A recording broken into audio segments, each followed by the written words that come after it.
Quelqu'un d'intelligent disait que l'amour de l'argent est le début de toute destruction, ou la dépendance de ses sentiments est l'origine de beaucoup de maux. Est-ce vrai ou pas? D'autres personnes diraient que le contrôle de l'argent est une chose très essentielle, et le contrôle des sentiments, des pulsions qu'on a, est aussi essentiel que le contrôle de l'argent. En d'autres termes, c'est pour simplement dire que l'être humain doit être à mesure de contrôler son amour de l'argent et ses impulsions, ses pulsions personnelles. Est-ce vrai ou pas?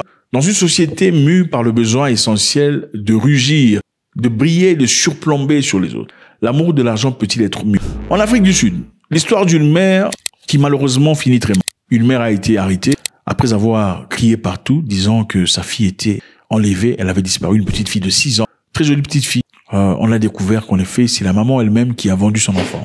Elle a vendu son enfant chez un féticheur, dans l'objectif de lui retirer ses beaux yeux verts et aussi lui retirer sa belle peau. Et en faire quoi? En faire des trucs magiques pour des clients.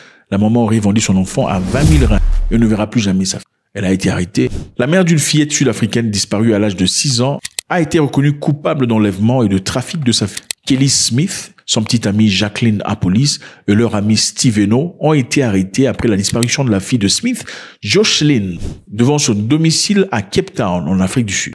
Apollis, le petit ami et Vannery ont également été reconnus coupables vendredi d'enlèvement et de trafic de Jocelyn. Tous les trois auraient apparemment plaidé non coupables à ces accusations.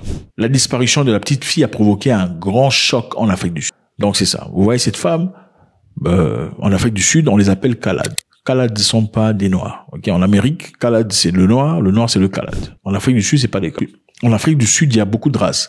Il y a les blancs, les noirs, les indiens et les Kalad. Les noirs sont des noirs comme vous, certainement. Les Kalad sont des gens qui ont génétiquement des appartenances africains et asiatiques. Donc, leurs arrière-grands-parents ont été aussi emmenés en Afrique il y a de cela des centaines d'années. Et ce sont des gens qui se reconnaissent comme Kalad. Ils ne veulent pas être associés aux hommes noirs. Et leurs noms, contrairement à vos noms, c'est plutôt des noms Smith, Apollis, Steveno, des choses comme ça.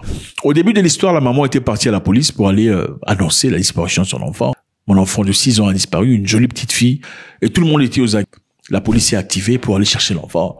Le gouvernement a mis de fonds. Tout le monde s'est dit dans l'objectif de retrouver ces petites filles. La maman était clairement en train de pleurer à la télévision et invoquant ainsi une forte sympathie de tout le monde. Non, maintenant, quand est-ce que les choses ont commencé à sembler louches? Au départ, c'était pendant les recherches. Les membres de police avaient remarqué que la maman, au lieu de s'inquiéter de la disparition de son enfant, s'inquiétait plus sur la localisation de son petit ami. C'est-à-dire, pendant qu'on faisait des recherches pour trouver la petite, elle demandait « Il est où mon copain? Il est où mon copain? Mon copain, il est où ?»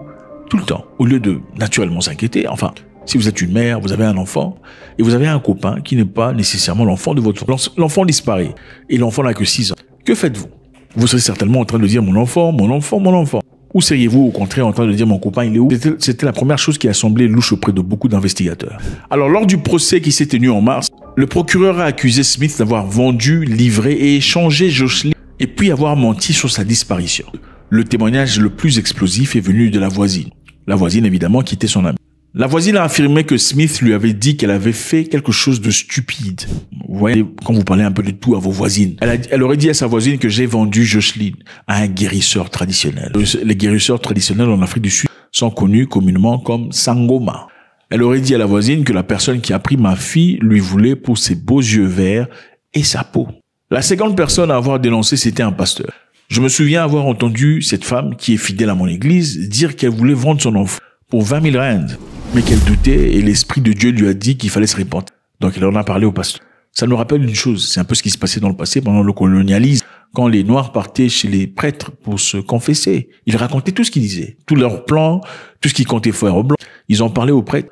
Le prêtre qui en retour généralement allait en parler au commissaire d'État. Et les Noirs finalement se retrouvaient arrêtés, battus, emprisonnés, quelquefois tués. C'est le même cas de cette femme qui en avait parlé à son pasteur. Et le pasteur finalement a dit, je me souviens avoir eu une conversation avec elle. Elle m'a avoué vouloir vendre sa petite fille pour 20 000 rands. La troisième personne, c'était l'enseignante. L'enseignante de Jocelyn a ensuite allégué devant le tribunal que la maman lui avait dit lors d'une perquisition que sa fille se trouvait déjà dans un bateau, dans un conteneur et qu'ils étaient en route vers l'Afrique de l'Ouest. Donc c'est une femme qui, clairement, se drogue. Et en besoin essentiel de se droguer, peut faire n'importe quoi. Et quand elle avait besoin urgent d'argent, encouragée par son petit ami et leur ami, elle a vendu son enfant à un Sangoma, qui est un guérisseur traditionnel. Alors les guérisseurs traditionnels, malheureusement, en Afrique australe, ont beaucoup de pouvoir dans la culture sud-africaine. Ils sont respectés comme des médecins. Ça fait partie de leur constitution. Il y a une loi qui respecte les guérisseurs traditionnels. Pour eux, c'est normal. Ils peuvent avoir un bureau. Ce sont des gens qui ont beaucoup d'argent.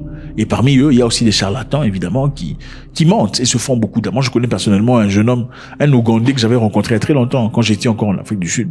Il y a très longtemps. Le monsieur m'a parlé, on était dans un salon de coiffure. Il me disait, j'ai fait des trucs incroyables. Les gens du ANC, c'est le parti politique de Nelson Mandela.